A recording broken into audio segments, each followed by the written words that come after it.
हरे कृष्ण राधे राधे जी सबको। कार्तिक मास का 11वां अध्याय। 10वें अध्याय में आपने श्रवण किया कि किस प्रकार जलंधर का जन्म हुआ और ब्रह्मा जी ने उसका नामकरण किया और आगे जाकर उसका वृंदा के साथ। हरे कृष्ण राधे राधे जी सबको। कार्तिक मास का 11वां अध्याय। 10वें अध्याय में आपने श्रवण किया कि किस प्रकार जलंधर का जन्म हुआ और ब्रह्मा जी ने उसका नामकरण किया और उसे आशीर्वाद दिया कि वह भगवान विष्णु को जीतने वाला होगा और भगवान रुद्र के अतिरिक्त इसे कोई नहीं मार सकेगा। ऐसा कहकर उन्होंने शुक्राचार्य को बुलाया। राज्यभार संभालने के बाद उसका वृंदा के साथ विवाह संपन्न हुआ। तो आइए आगे श्रवण करते हैं 11वां अध्याय। नारद जी ने कहा, देवताओं से पराजित होकर जो दैत्य पहले पाताल में थे वे भी जलंधर का आश्रय लेकर निर्भय हो पृथ्वी पर आ गए। एक बार राक्षस जलंधर ने राहु के सिर को कटा हुआ देखकर उसके कटने का कारण शुक्राचार्य जी से पूछा। शुक्राचार्य ने समुद्र मंथन की कथा सुनाई और राहु के सिर कटने, रत्न हर लेने और राक्षसों के पतन का वर्णन किया। अपने पिता समुद्र का मंथन सुनकर जलंधर के नेत्र क्रोध से लाल हो गई और उसने घसमर नामक दूत को इंद्र के पास भेजा।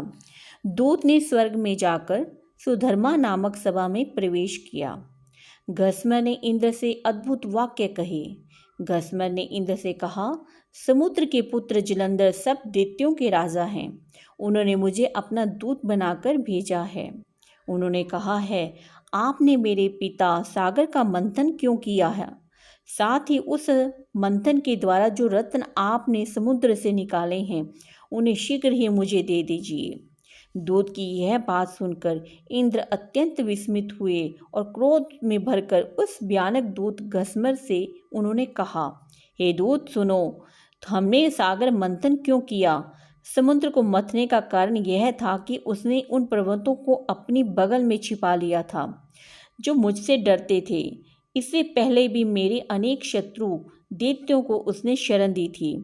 इसी कारण मैंने उसके रत्न समूह को हर लिया।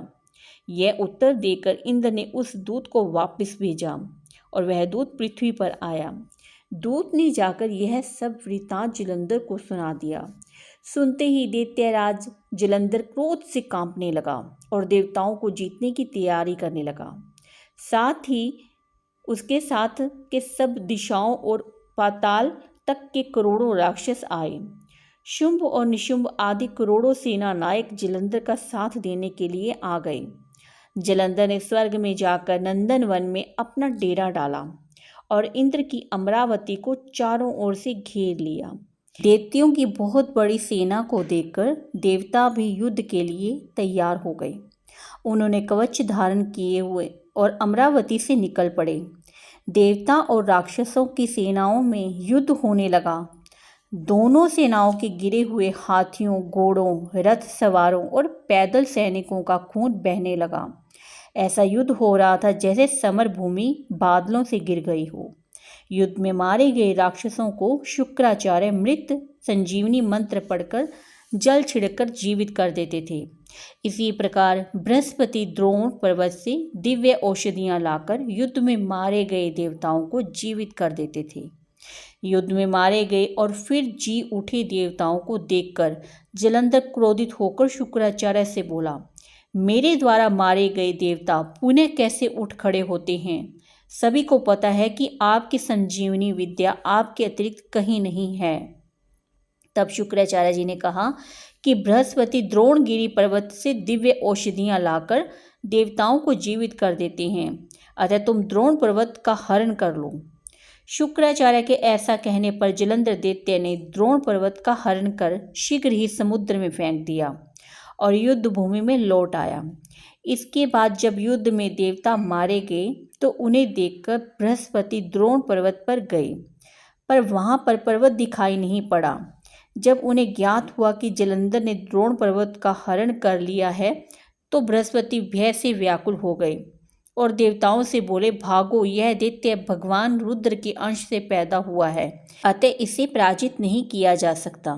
यह इंद्र के ही उपद्रव से उत्पन्न हुआ है।